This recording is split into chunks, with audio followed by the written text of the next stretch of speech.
Gurudev students, I am your science teacher and today's topic is heat, a type of energy. In last period we discussed about thermometer, types of thermometer. How many types were there? 3.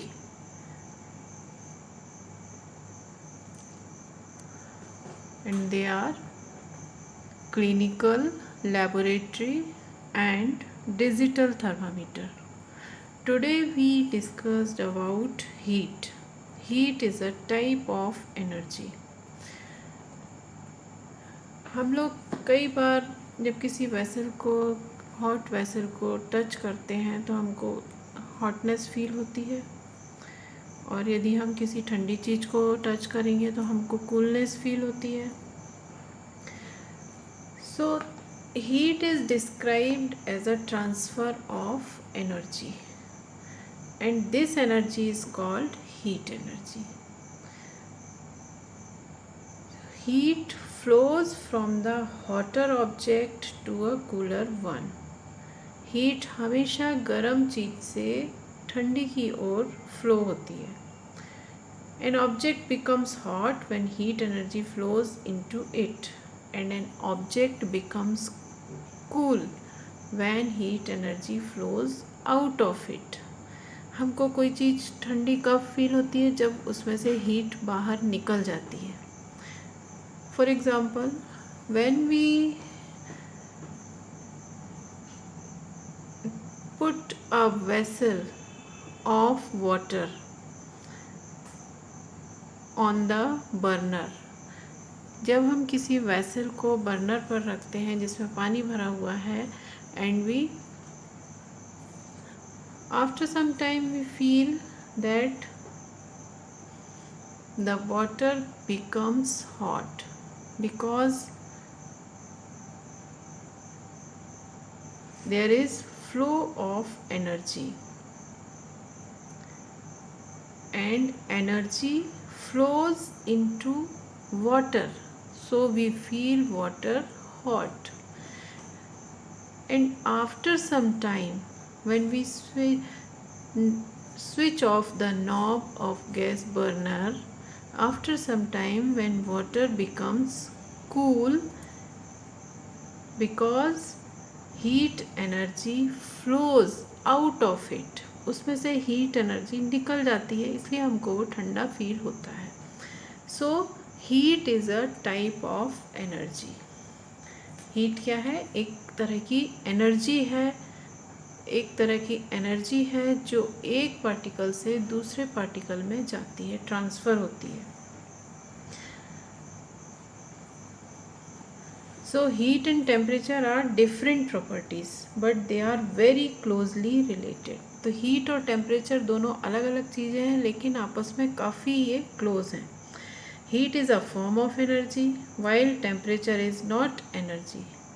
Heat क्या है? Flow of energy है, form of energy है, एक energy का एक रूप है, लेकिन टेम्परेचर एनर्जी नहीं है. Temperature help us calculate the amount of heat energy in an object. And heat is measured in joules. Its unit is joules, while temperature is measured in Celsius or Fahrenheit. Temperature हमेशा Celsius और Fahrenheit में measure किया जाता है, जबकि heat joules में measure की जाती है. So this is all about heat. Now effects of heat. अब जब भी किसी चीज़ को हम गर्म करते हैं तो उसके क्या क्या इफ़ेक्ट्स होते हैं? First is increase in temperature, second is expansion, third change of state and fourth chemical change. Increase in temperature, when we put some amount of heat to some object, जब हम किसी ऑब्जेक्ट को थोड़ी heat देते हैं, so its temperature is increased, तो उसका temperature increase हो जाता है. ये बहुत ही ऑब्वियस सी बात है कि जब भी हम किसी ऑब्जेक्ट को हीट देंगे, किसी में हीट फ्लो करेंगे तो उसका टेम्परेचर तो राइज होगा ही। एंड सेकेंड है एक्सपांशन। एक्सपांशन मीन्स उसके साइज में वो एक्सपांड हो जाता है।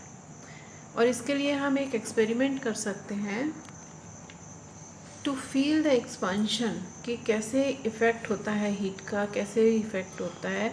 तो उसके लिए हम एक बॉल लेंगे, ये हमने बॉल ली एंड विच मेटल बॉल है, ये मेटल की बनी हुई बॉल है और इसके चारों ओर एक रिंग है जिसमें हमने इसको फिट कर दिया है और इसको क्लैंप से हमने इसको टाइटली फिट किया हुआ है। And below it we use spirit lamp. It is spirit lamp. हमने स्पिरिट लैम्प का यूज़ किया है और इसको हम हीट प्रोवाइड कराते हैं।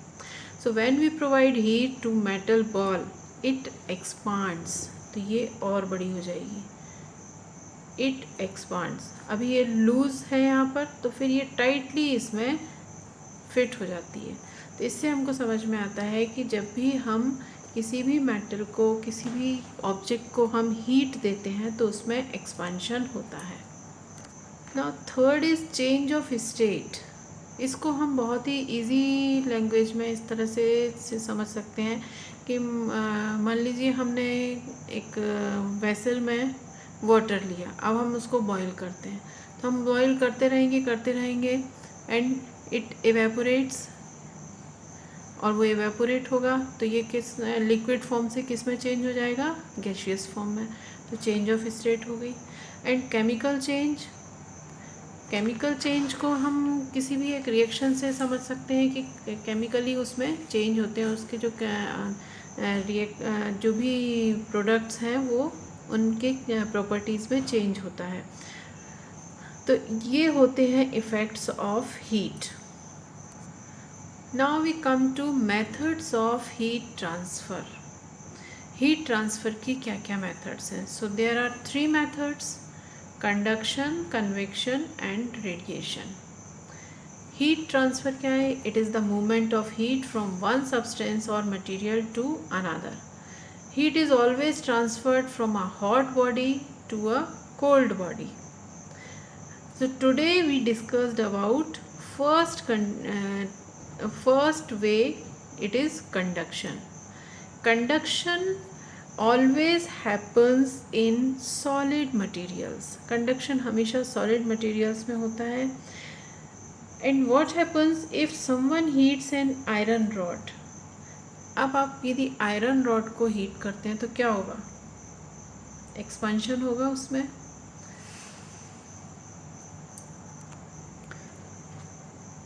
So when we heat using spirit lamp, when we use spirit lamp and heat the rod, ये रॉड है और इसको हमने नीचे से गर्म करना शुरू किया तो क्या होगा कि यहाँ पर जो पार्टिकल्स हैं, we know that matter is made of tiny particles. कोई भी मैटर होता है वो टाइनी पार्टिकल्स से मिलकर के बना होता है. So these particles get heated when we on the spirit lamp. The heat is then passed on to the neighbouring particles. अब जो जितनी हीट यहाँ पर आई वो कहाँ पर जाएगी? अब इधर भी जाएगी और इधर भी जाएगी, नेबरिंग पार्टिकल्स में जाएगी. जितने भी पार्टिकल्स हैं, by vibrating and helping the others to vibrate without changing their location. Because in solid materials molecules, all molecules are very closely packed. They have no any space in between them. इनके बीच में कोई भी space नहीं होता है, बहुत ही closely होते हैं अटैच्ड एक दूसरे से. तो जब भी हम इनमें हीट प्रोवाइड करते हैं, when we provide heat, so it transferred to the other particles of the matter. Heat is thus transferred from one particle to another and finally reaches the other ends of the rod, which gets too hot to hold. और फिर हम इसको अपने हाथ में नहीं पकड़ पाते हैं. So in solids the particles are arranged very tightly together, and that is why